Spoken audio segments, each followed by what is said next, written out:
Good afternoon. We have the second mechanical engineering design team.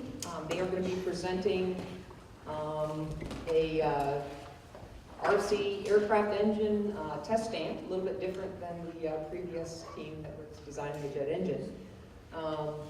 This is XMod Systems, and I'm going to have the panelists introduce themselves, and then I'll turn it over to Trey Buchanan, our DTL. All right, my name is David Krantz. I graduated here in 14 with MECOP, and I currently work with modeling and simulation. I'm Garrison Robertson. I graduated in May of 15, and I worked on solid propulsion and UAVs and EOIR systems. Mike Fabian, I'm a mechanical engineering prof here in Propulsion. All right, thank you everyone for attending. My name is Trey Buchanan. I'm the design team lead for XMod Systems, and today we will be going over the portable test stand Mark 1 and our final design for it. My team members on XMod Systems are David Senecal, Joanna Faulkner, Frank Cifaletta, Nicholas Nagy, Stephen Woodard, and Rogelio Quintana. Today we're going to give an introduction to the project that we were tasked with, and then we're going to get into the portable test stand Mark 1 that we have designed and the structural subsystems within it. We're then going to go over the instrumentation hardware that we have chosen to utilize, the data analysis software and how we will execute that, and the conclusions and recommendations. XMod Systems was tasked with designing, building, and testing a portable modular test stand. This would be utilized for radio-controlled and drone propeller power plant combinations.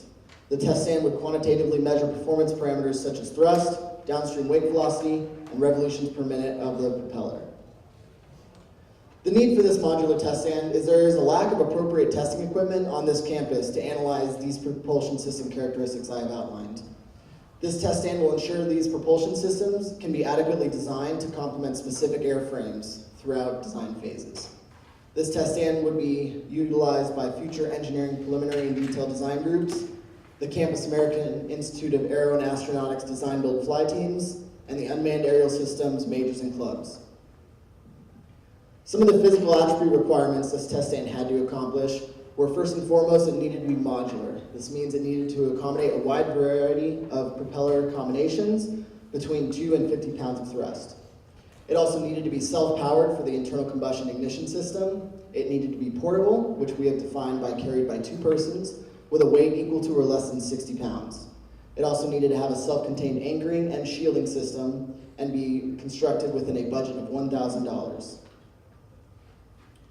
For the data acquisition and analysis requirements, it needed to have real-time data output of the downstream wake velocity, the axial thrust, again between 2 and 50 pounds force, and the propeller RPM. It also needed to be able to have appended data of the fuel flow rate for internal combustion engines and the power draw for electric motors. These needed to be accomplished with a total accuracy threshold of plus or minus 5%, with an objective of 2%, and all be done while maintaining a minimum data acquisition rate of 10 times propeller RPM.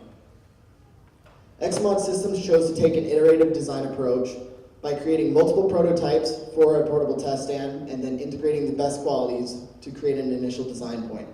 As you can see on the figure to the left, we chose to take the mount structure and the pegboard from this test stand and combine that with the shielding and base structure of the test stand designed in the middle. These were combined to create our initial design for the portable test stand Mark 1. Throughout research during our preliminary design phase, there were new modularity constraints that were presented to our team. These were specifically being able to accommodate both push and pull propeller configurations and the need for instrument location downstream, which will be elaborated on later.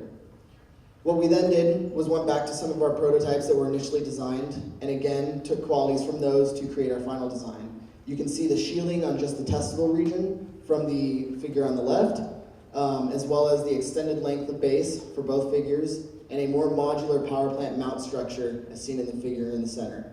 These were again combined to create our final design for the portable test stand Mark 1. By the end of this preliminary design phase, XMod Systems is able to deliver a completed drawing package, a bill of materials to construct the portable test stand, an itemized budget, and the relevant equations and source material to create the design. I will now pass it off to David Senecal.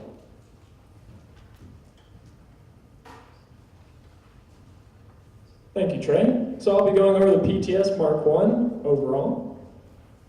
So first off, what I have is an exploded view for everyone. At the top, you see the safety shielding. This was necessitated by a safety requirement to protect the users. There will be brackets on top to secure the sides to each other. Beneath that, number 2 is the mount bracket. This is how the power plant will be secured. It will be secured to the mount bracket, which in turn will be secured to point number 3, which is the mount structure. The mount structure will then, then number 4 is the instrumentation. This shows some of the instrumentation that will be used for the test stand. And then number 5 shows the testing surface, which is composed of an aluminum sheet along with a pegboard sheet that will be connected with 2 rails. And I'll go through the rails and their purpose later on. Number 6 is the base sheet, which will be used to secure the mount structure, and has 2 sets of fixed columns where the mount structure will attach to. The base sheet will then be inserted into the base frame, which is number 7, which is made out of aluminum angle for a frame, and then has a rubber base beneath it, and then also has stands to support the test surface. For modularity, the test stand had to be able to test both push and pull configuration propellers. To do so, 2 sets of fixed columns were used, so that, as seen in the picture on the right, a push configuration could be tested and a pull configuration could be tested as seen below. Another requirement that had to be satisfied was that the test stand had to test up to 50 pounds force of thrust. Through research, the team was able to determine that the largest propeller that could generate that amount of thrust would be 27 inches in diameter. Through further research, the team learned that end effects would have to be taken into account to get accurate measurements.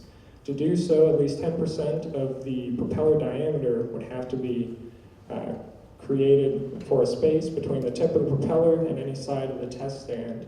As can be seen on the picture on the right, there are at least 3 inches between any tip and side of the test stand, and this results in a width of 36 inches and a height of 33 inches, with the height beneath the 33 inches designated for storage area, which I'll elaborate on later. Something else that was determined through research was where the instrumentation would have to be placed in relation to the propeller. It was found that the instrumentation would have to be 2 times the propeller diameter away from the propeller.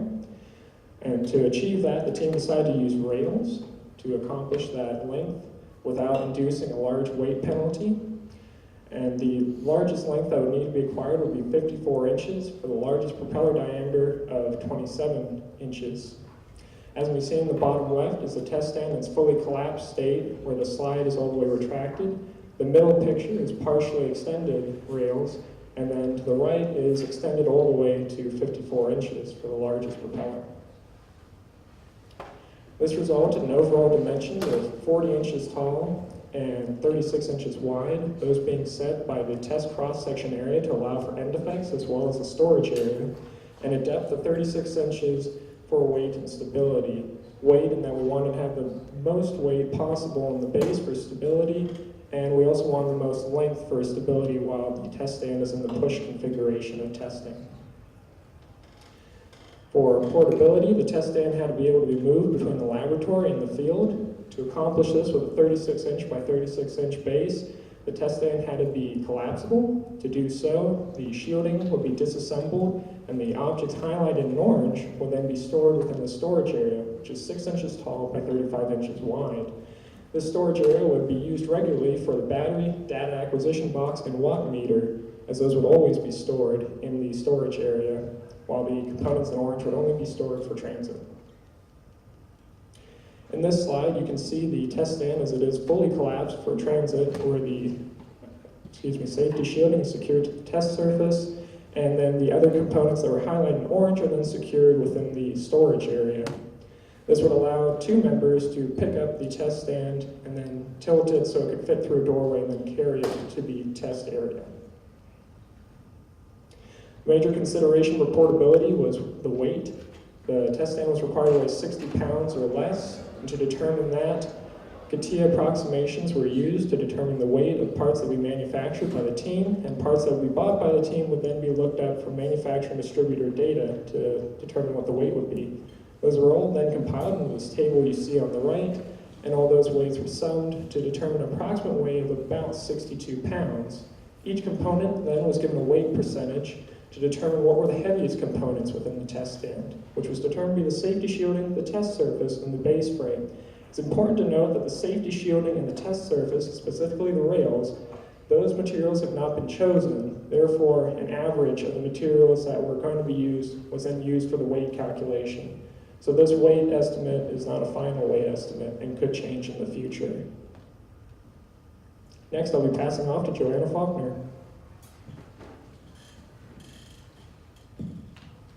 Thank you, David. My name is Joanna Faulkner, and I'm here to talk about the PTS Mark I's anchoring and shielding. For anchoring, XMod Systems elected to use a rubber sheet attached to the entire base of the test stand and an additional auxiliary set of weights used for thrusts over 50 pounds. We selected rubber because of its high coefficient of static friction between asphalt, concrete, and dirt, which are the surfaces we expect to be testing on most frequently. We selected a 1/4-inch sheet with a 70 Shore A hardness, which is the standard hardness rating for rubber. For weights, which we use as an auxiliary anchoring system, we have elected to use 25 extra pounds in the form of 5 pound circular weights. It should be noted that this extra 25 pounds is not part of our 60-pound requirement. However, it does have the constraint that it must be portable easily by a third person in order to meet our requirements. For anchoring, we had to consider both configurations for the propeller, the first being the pull propeller orientation, in which case our mount would be placed in the center set of fitted columns. The center of mass in this particular orientation would also remain roughly near the center of the test stand, and for this reason, during test stand, if the auxiliary weights are required, they would also be placed under that center of gravity. For anchoring for the push propeller orientation, our mount structure would be placed in the front set of fitted columns. The center of mass would move forward a little bit as long as the slides are not extended, and if the slides are extended, move forward fractionally. For this reason, because the thrust does move forward in location to the center, we decided to put the weights at the opposing end of the test stand to counter tipping during testing. For anchoring, we needed to make sure that the test stand remained stationary during testing. Any kind of movement could skew the data collected, and so for this reason, we conducted calculations to prevent, for the requirements to prevent slip and tip during testing. The constraints on these calculations were the coefficient of static friction with the surface materials of concrete, asphalt, and dirt. We considered the maximum thrust being the 50-pound thrust from our RFP, as well as using a 75-pound thrust for considerations for a factor of safety of 1.5. We additionally considered the weight of the test stand to be 85 pounds, including both test stand and the auxiliary weights that we would be using. From these calculations, we found that on asphalt, the entire weight of the test stand could withstand 75 pounds of thrust, meeting our 1.5 factor of safety. On concrete, it could withstand 70 pounds of thrust with a 1.4 factor of safety. And on dirt, it could withstand the 50-pound RFP required thrust with a factor of safety of 1. However, it should be noted that if users expect their thrust to exceed that 50 pounds, we will advise them to move to a different surface with a higher coefficient of static friction in order to maintain the stationary requirement for the test stand. For tip, we found that using a sum of moments equation, our maximum moment arm for placement of the weights would have to be 34.4 inches from the front of the test stand. This falls within our 36-inch depth, and so meets the requirements without having to add any extra material for a moment arm for those weights. Our next consideration for safety was shielding. The main purpose of shielding was to be to protect the users from fractured propeller blades during testing. The materials we are considering right now are polycarbonate plastic and acrylic. These will be purchased as a single sheet in either case, cut to our dimensions, and either bracketed to the neighboring sheets of shielding or bolted to the base of the test stand itself during testing. The dimensions we used were 20-inch depth from the front of the test stand. This is so that for both configurations of push and pull, pictured on the right, there would be adequate space in front of the propeller to the back of the shielding, so that if there is a forward deflection when the fractured propeller breaks off, it would still remain well within that area so that it wouldn't come out of the side of the shielding. Since we have not selected a material for our shielding, we wanted to have a greater understanding of what kinetic energy our shielding needed to resist in order to make that selection and detailed design. For this reason, we looked into the mass of the propeller blade that would be used. We used the angular velocity and the linear velocity that would be incurred from that broken propeller, and we calculated the kinetic energy from these equations, assuming a point force load as the worst case scenario for our impact. From this, we used two different cases as worst case scenarios for our shielding impact. The first being a maximum RPM of 12,000 RPM. At 12,000 RPM, the diameter of the propeller, the maximum diameter of the propeller was 10 inches, with estimated working radius from the hub to the center of mass of the propeller of 2.5 inches. Our second consideration was a maximum propeller diameter, which was 27 inches, with a rough estimate of hub to center of mass of 6.75 inches. Using these numbers with the equations in the slide before, we found that in order for shielding to meet our requirements, it would have to withstand between 32 foot-pounds of force and 652 foot-pounds of force without breaking in order to meet our safety requirements. Our plans for detailed design to select a material is to conduct impact testing in the lab. We do have a couple drop test apparatuses available for our use, and we will acquire testing samples of the materials which we intend to use and conduct testing, simulating the kinetic energy as outlined by that range in the slide before. We will use these results to finalize the material selection during detailed design. Additionally, we want to analyze the joints for the brackets and the bolts for potential failure at those locations to ensure that that kinetic energy won't cause tear out in those locations or another form of failure which would cause the shielding to fail in that case. Next, I'm going to hand off to Frank Cephaletta.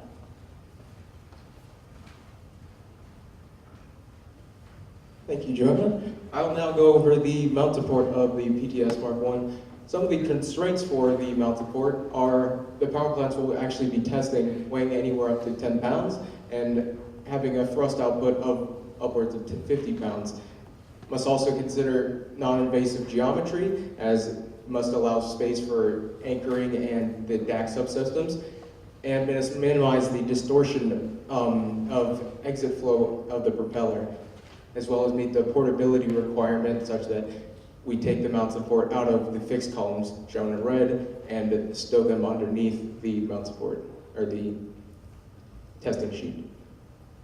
The structural design choices we made for the mount support were, first, the material. We decided to use aluminum 6061 T6 for its lightweight and strength, as well as it's highly available and can be locally resourced.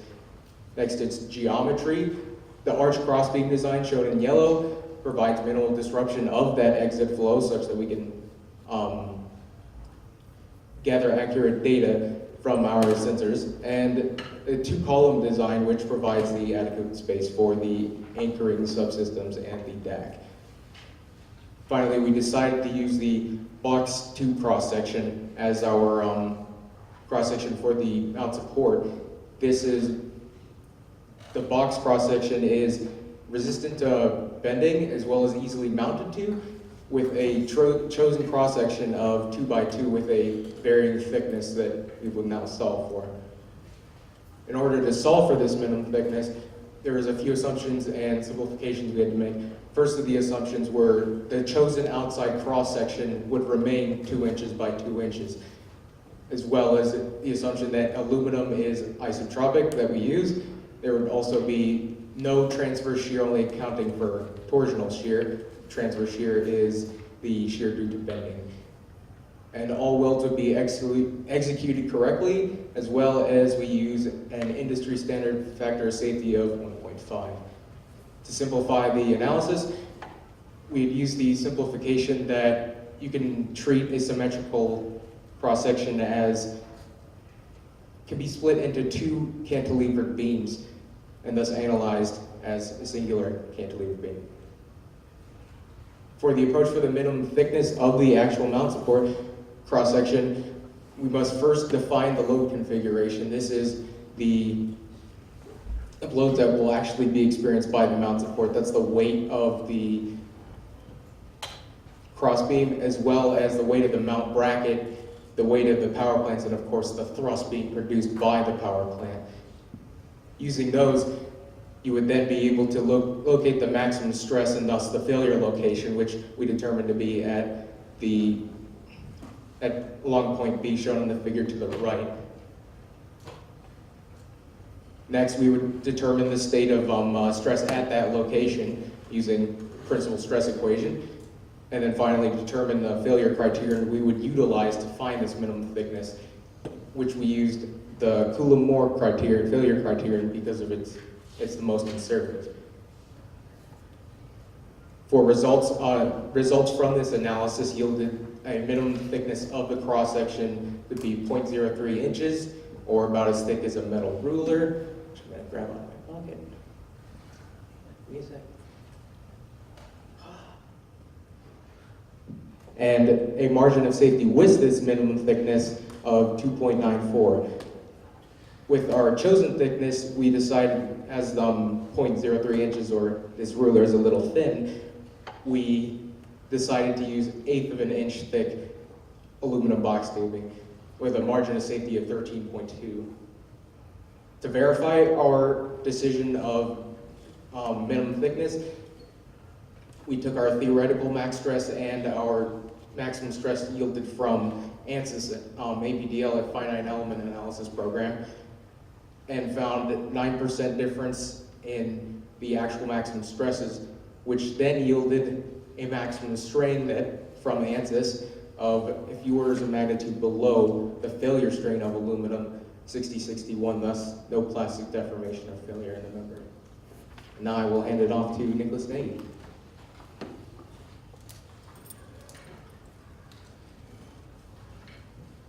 Thank you, Frank. I will be going over the mounting brackets.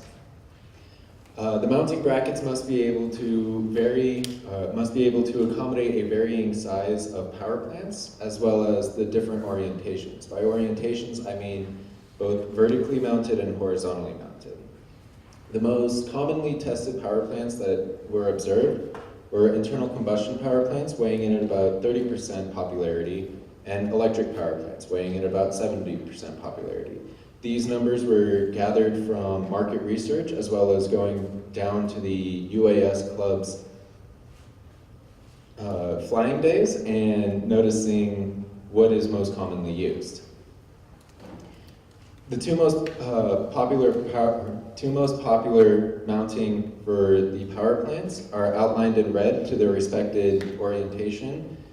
The pictures below denote the largest and smallest for their respective orientation, the largest and smallest dimensions to be tested.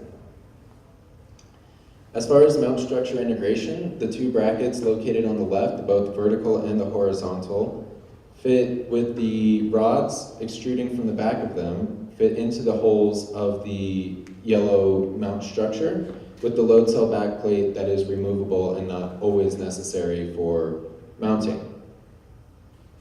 The first bracket I'd like to talk about is the vertical bracket. The vertical bracket has been dimensioned for the largest power plant to be tested. In this case, it's the DLE-85, with some extra space located for some wiggle room. The X pattern that was created for the vertical bracket was created so the user can accommodate varying size power plants. The not to scale representation in the picture on the right shows the dimensions of the DLE-85 as well as the E-Flight Power 10, which would be the smallest. The common issue that was being run into was the smaller the power plant, the smaller the bolt sizes, and to combat this problem, XMod systems will be utilizing rubber grommets to slip over the smaller bolts in order to have the power plant fit securely within the bracket. The next bracket I'd like to talk about is the horizontal bracket. This bracket has been dimensioned again to fit the largest power plant with some extra room if needed. The two lines in the middle picture denote where the bolts will sit from the power plant into the actual bracket. The bracket acts as a cradle and the power plant sits on top. I'd like to draw attention to call out A, where it shows the pocket, which causes for varying length for the largest and smallest power plants. This length is for the bolts on the same side of the tab, as well as any space that is necessary for the back of the power plant. Callout B allows for varying width. This allows for the extrusions to move to and from each other to allow for different widths of power plants. Again, the same rubber grommets will be used for the vertical bracket, for the horizontal bracket, for smaller power plant bolts.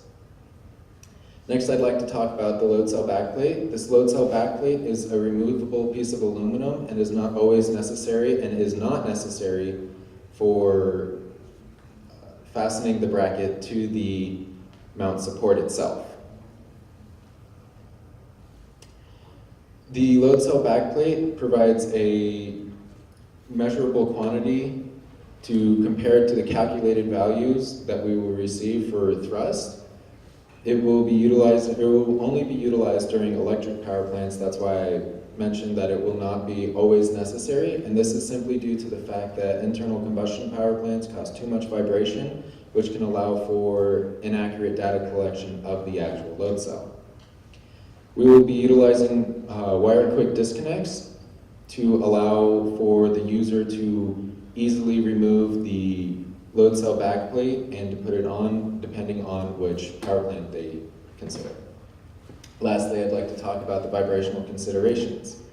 We will be utilizing, again, rubber grommets to slide over the poles, or the rods, excuse me, of the power plant brackets themselves to allow for varying lengths as well as some vibrational considerations, or vibrational dampening, excuse me. Single-sided self-adhesive rubber stripping will be put on the fixed columns on the inside to allow for majority of the vibrational dampening of internal combustion engines. This is for a side-to-side motion or movement, whereas a dampener will be placed at the bottom of the fixed columns to allow for vibrational dampening of the up and down power plants. I'd like to hand it off to Stephen Woodard.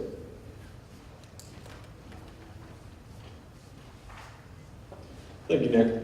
All right, to start off, I would like to cover the instrumentation hardware for the PTS Mark I. We'll be covering the data acquisition device, as well as the direct-to-DAC instrumentation and our non-direct-to-DAC instrumentation. To start off with our DAC, we knew that we needed a minimum sampling rate of 10 times the propeller RPM, which is at most about 12,000 RPM, which correlates to 200 rotations per second. This means that our sampling rate would be at minimum 2,000 samples per second. We also knew that we needed to accommodate up to 6 channels for all of our sensors.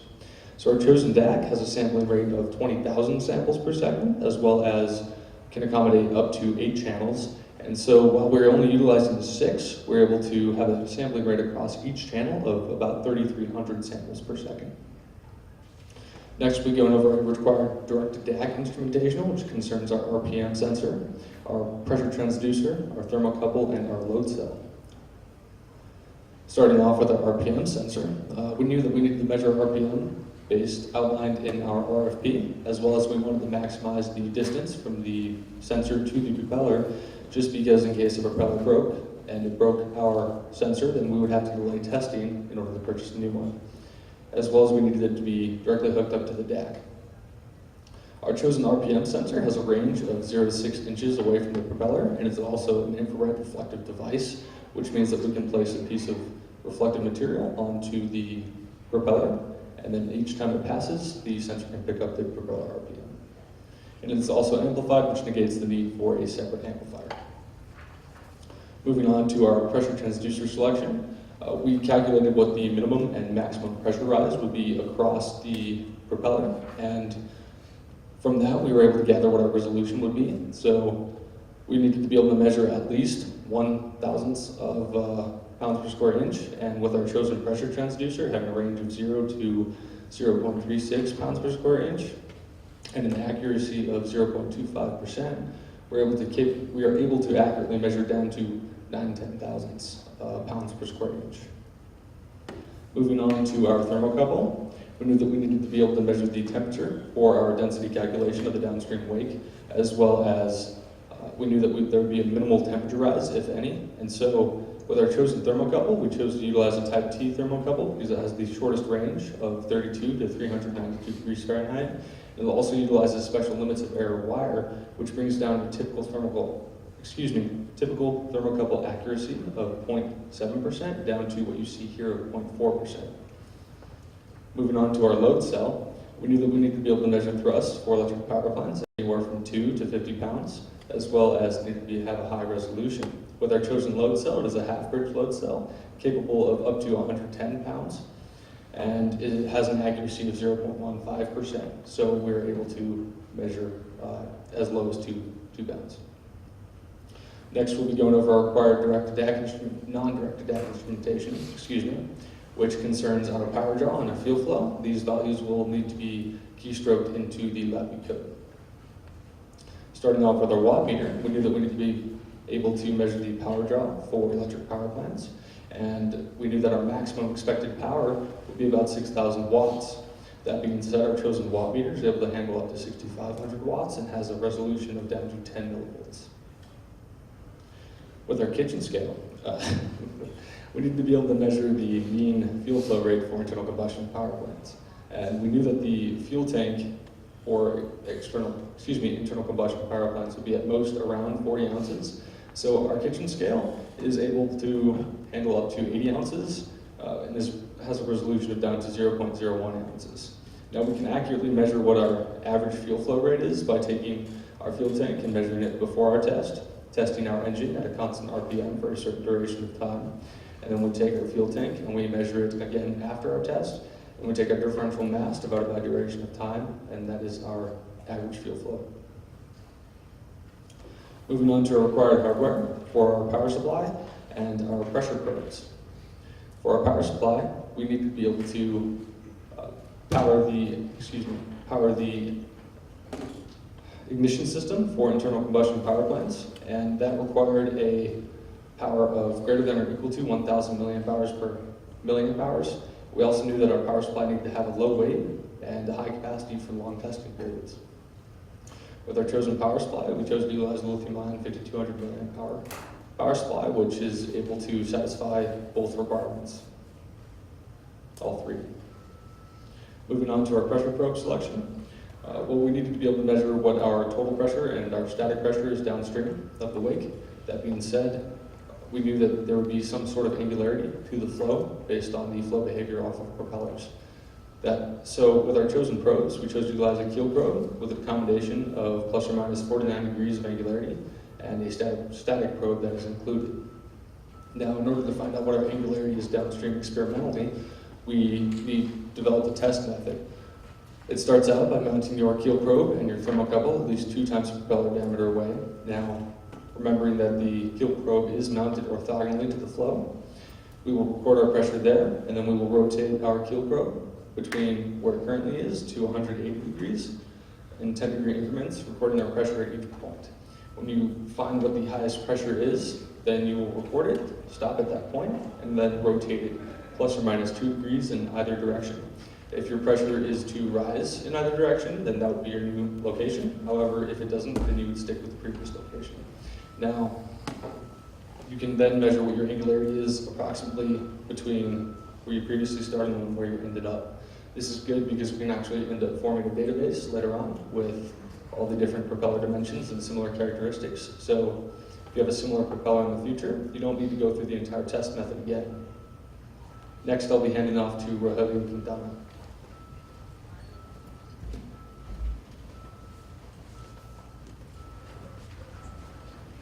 Thank you, Stephen. I'll be going over the data analysis software. The data analysis will be split into 4 stages, with the first 3 stages being implemented into LabVIEW, the software that we're using. First stage will be the integration of the sensors, transducers with the DAC. Second stage will be the post-processing, the actual data analysis. And then third stage will be the front panel, which is where we will run the measurements and append any keystroke inputs. Not pictured in here will be the fourth stage, which is determining the accuracy of the instrumentation. For stage one, proper configuration and integration of the instruments with the DAC are necessary in order to accurately record the data. To convert the analog data to digital, the 5 following signal conditioners are necessary: amplification, which strengthens the signals; filtering, which will cancel out the noise; excitation will provide power supply to the sensors so that they operate correctly; linearization will relate the data linearly to the expected measurements; and cold junction compensation will establish a reference temperature for the thermocouple. The sensors of the DAC that are chosen are integrated with all the signal conditioners except for amplification, but 2 prototype amplifiers were provided by Mercury Propulsion. As Stephen mentioned earlier, a minimum sampling rate of 2,000 samples per second is necessary in order to prevent signal aliasing, which is when the signals become indistinguishable from each other, and also to gather an accurate representation of the physical waveform. Pictured above is an example comparison of low sample rate and high sample rate. Low sample rate would give you a sharper, non-accurate curve, while the high sample rate would give a much smoother, closer representation of the actual waveform. In stage 2, the data will be compiled and inputted into the necessary calculations to gather the parameters needed. And then it will be manipulated to the desired format and sent into a waveform chart. To compute downstream wave velocity, the static pressure, total pressure, and the temperature from the sensors will be inputted into the Bernoulli's equation. This equation is being used because it is accurate for airspeeds under Mach 0.3, and the PTS Mark 1 will not be introduced to speeds anywhere near that. To find the wake air density within Bernoulli's equation, we'll be using the ideal gas law, which also takes in the temperature and the static pressure from the sensors. To compute thrust, the total pressure and the static pressure, will be input into a derived equation of the momentum theory. This equation determines generated thrust only and not actual power plant output thrust.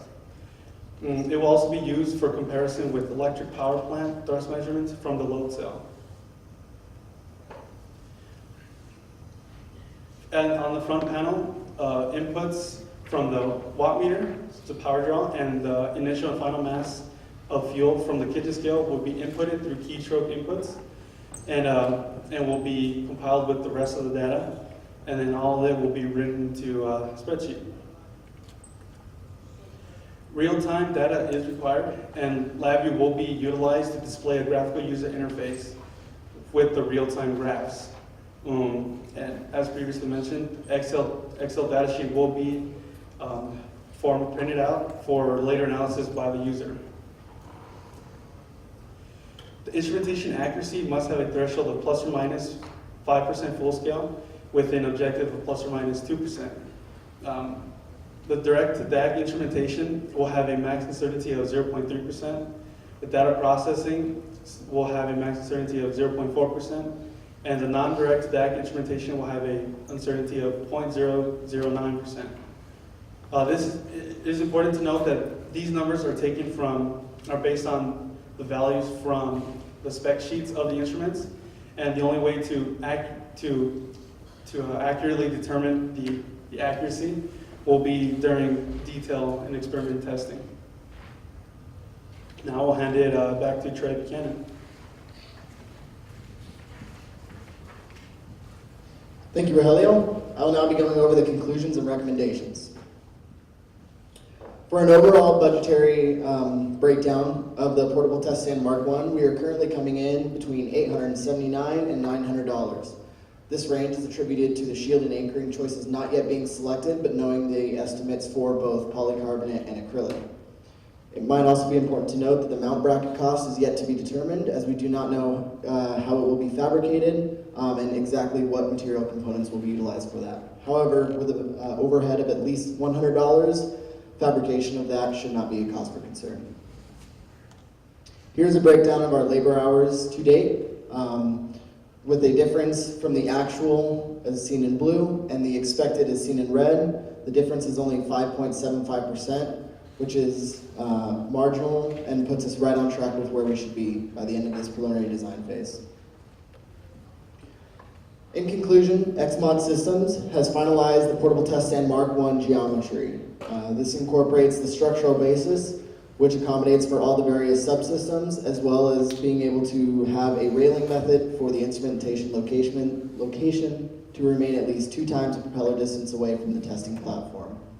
We also have integrated a portability method, as seen in the picture in the bottom right, which allows the test stand to be folded down and transported with ease by 2 people from various locations.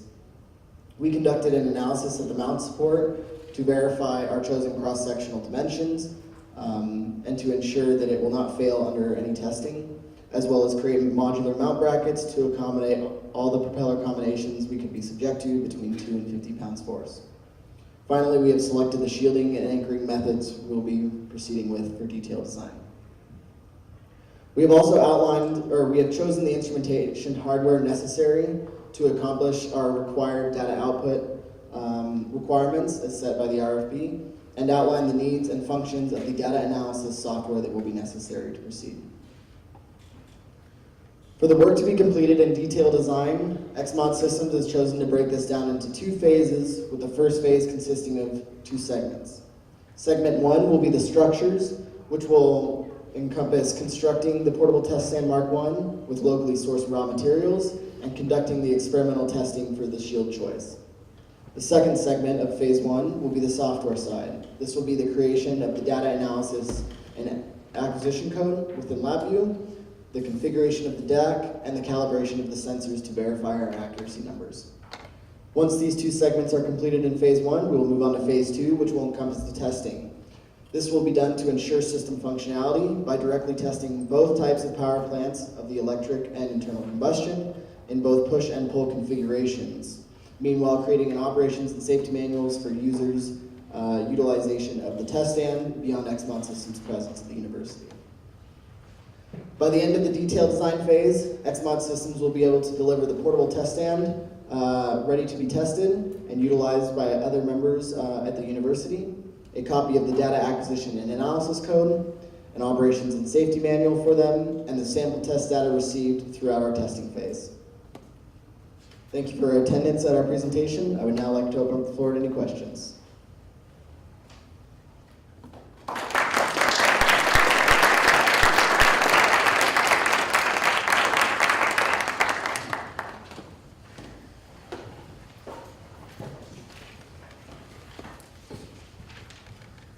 All right, great presentation. I guess I didn't have so many questions, but there's some things I want to point out that you guys did that I think you guys did exceptionally well on. And I don't know if you guys are aware of it, but a lot of the rapid prototyping processes that you followed are the kind of troubleshooting that you have to do in industry. It's the kind that you have to just be being flexible with changing requirements. You guys mentioned you had that. Being able to develop a prototype knowing that it could change tomorrow. And picking and pulling the pieces that you saw work as you go, and then compiling them, everything that just worked, into one part. So that's a good process to follow. So well done on that. Thank you. Let's see.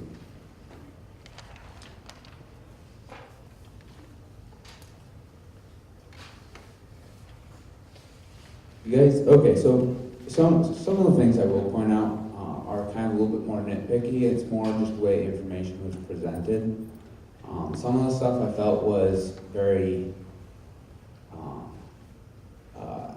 it catered to the design process and not so much telling the story, where I actually have quite a few questions there just crossed off, where it's like, well, I've got a question about that, and then you guys answered it 10 slides down. So it's just grouping data together, like the pressure sensors. I got the pressure sensor and I'm saying, oh, like what kind of pitot tube are you going to use, and all of that stuff. And 5 slides later, it's there. So just group those together.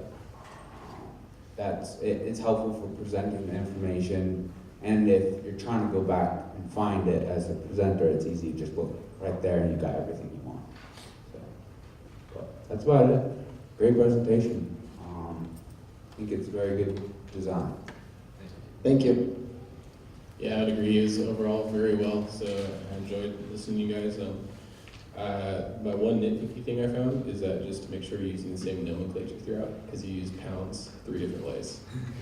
So I just noticed it halfway through, and I was like, okay. That's the only thing that I found. Other than that, it's all pretty good. I wanted to reiterate your prototype and stuff, so I've done like 3 or 4 proposals since I started working, and that's exactly, you have to follow that all the time. At the very beginning, I thought you guys did an excellent job in improving your design decisions you guys made, where you walked through why your case is 36 inches, all that type of stuff. I thought that was excellent. So, and then on slide 59,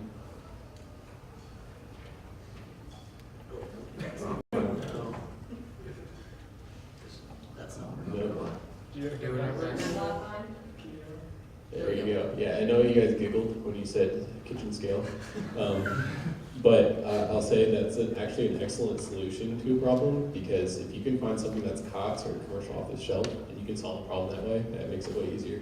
So instead of finding something really complicated that costs too much money, that probably costs $8, and you're done. So I mean, that's excellent right there. That's the way to think. You want to think outside. That's like outside the box kind of thinking, where it's like, oh, we could do something really complicated, or I can just buy a scale and call it good. And then I thought the database was an excellent idea to have, so people don't have to redo the same thing over and over again. So overall, I thought it was excellent. That's pretty much what I have. So good job, guys. Thank you. Nice job, guys. The load cell, I guess maybe 41. Okay, is it riding on those 4 rods and pulling and pushing, and that's what and then the load cell's going to take the load out? That's the concept, right? Yes. And So you're going to use like a fish scale to pull on it to then calibrate your load cell versus a known pull? Yes. Okay. I just want to make sure of that. You're doing a thrust stand, and you get to computing thrust or doing thrust about chart 71. You got to help us set the stage a little earlier, okay? Let me slides measure thrust. I'm going to leave back up. Let me see if I can figure out where I am. But because I get to test method on 63. Go to 63.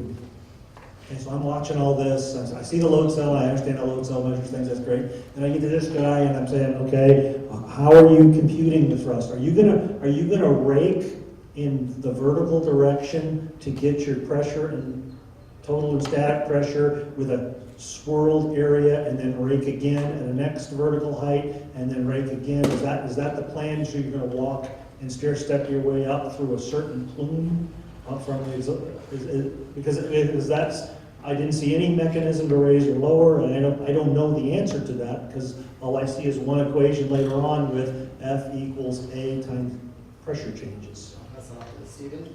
Okay. Thank you. All right, so with our keel probe, the way it's mounted, it's actually able to vary in height. Okay. So we will actually end up adjusting it depending on what the diameter of the propeller is.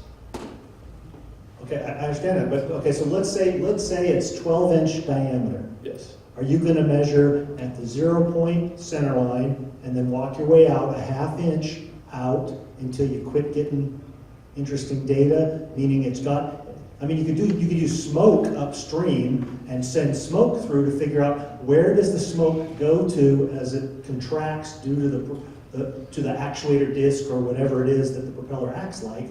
And so you're trying to get fixed numbers, and I understand sampling rate. It's wonderful to have high sampling rate, and that gives you resolution in time.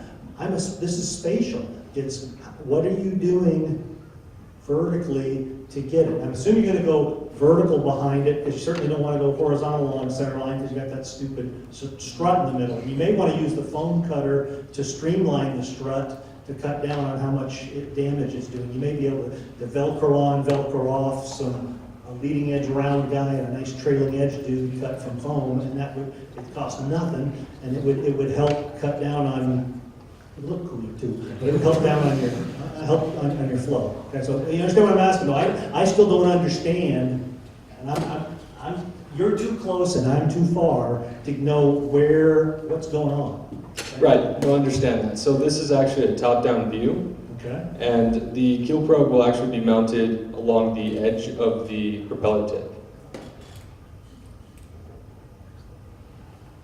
Okay. And so that's Too many okay. people talking, all right? So if there's a velocity distribution in the radial direction, because of the twist of the blade, let's say they didn't design it so great. I mean, it's got twist along the blade, set for RPM. The guy using the electric motor or gas engine doesn't know what the optimum RPM possibly is, or if he's even hitting it. So you've got a rotational counter to hit that, but then you don't know if you only take a single measurement right through the vertical traverse, let's say. Okay, so yeah, I'm downstream of I'm on the center line, but if I'm at the center line of the actual true center point of the exhaust versus an inch down, an inch down, an inch down, do my numbers change? Does my swirl change? You see what I'm saying? So when you have this F equals A, P total minus P, is that A the entire disk? Is that A washer of this smooth thing, then the next smooth thing, and the little guy with a little circle in the middle for the center line? You see? You understand what I'm asking? Because I don't know the answer. I'm just watching the show. I believe originally we were just going to go with the propeller area. We didn't know that there would be kind of constricting of the flow field downstream, but we did not necessarily take that flow area into the consideration for that thrust calculation. So we will definitely look into that. So some of it's going to be crawl, walk, run, but you got to think about the crawl steps before the run step. Okay, the run step is run code, use things, come out of the lab, you plot, Excel, data, done. But you got to prove to yourself that this number needs this much, this number, whole thing. That's my concern. It's just that piece of the puzzle, and it's because there's going to be big variations, I think. Okay? It's entrained flow it's basically like an ejector nozzle. It's a fan drawing in, inducing external flow outside of that, so you get big velocity profiles. Thank you. Yeah, we'll definitely address that when our calibration of sensors, not just on a software side, but from a... Help us know what's going on from a propulsion side, okay? That's no harm, no foul. That helps me. Okay? Otherwise, good job. Thank you. One quick question. So, I mentioned something that I had a thought about the load cell choice. This is more a little bit of a piece of advice.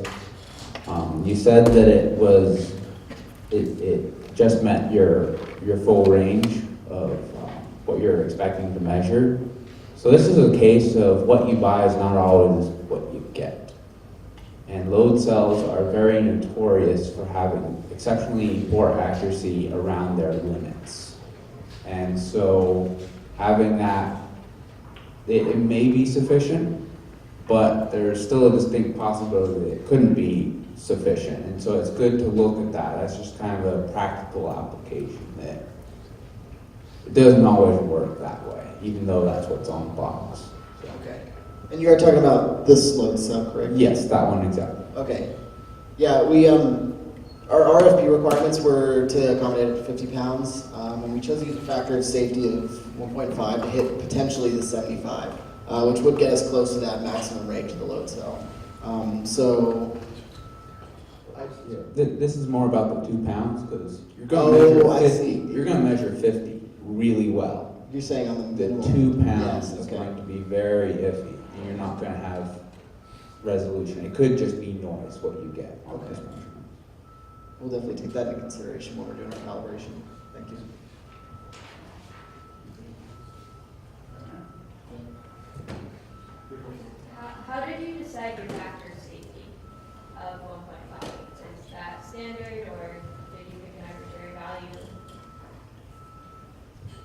From what we've observed, 1.5 is fairly safe without necessarily over-engineering to a point that's unnecessary. I know Frank, who did a lot of our structures analysis, and a lot of the structures-based methods he saw, a 1.5 is pretty standardized. Because again, it kind of finds that middle ground to ensuring that you're going to hit your limits without over-exceeding unnecessarily, whether it's budgetary or weight-based. So that was how it was established, and then we chose to spread that across the remainder of the sections of required factor of safety.